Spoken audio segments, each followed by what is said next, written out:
we see elsewhere, women are handed over instead of male visitors, and nobody even seems to know about that story, right? So we get really worked up over it, where in this Genesis 19 story, but the exact same story taking place in the book of Judges, and people don't even know about it. And in that case, the woman is taken, thrown out to the male crowd, the crowd of men who've gathered, and she is gang raped all night. And what's interesting to me is the way patriarchal framework and mentality has so many males afraid of homosexuality that this story is championed over and over and over and over and over again, instead of the one where someone is actually gang raped.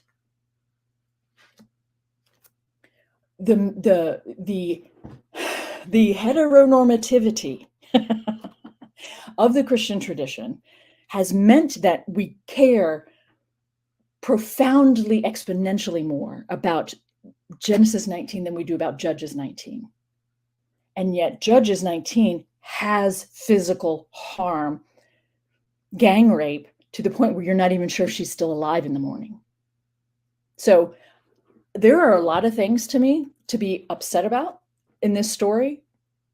And it just, the tip of the iceberg is the issue that people misunderstand this as being about homosexuality. It has nothing to do with sexual orientation. And for me, that's just the starting point of the problematic nature of this story and the way it is engaged in the Christian tradition. Were you aware of what goes on in the story of Judges 19?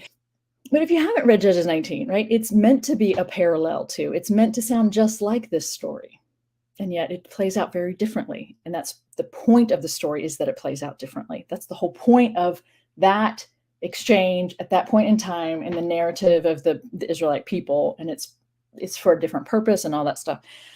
But I also want to encourage you to take seriously what the observation about Judges 19 being the parallel story to this, and the fact that most people do not know about it. What that tells us about the role of heteronormativity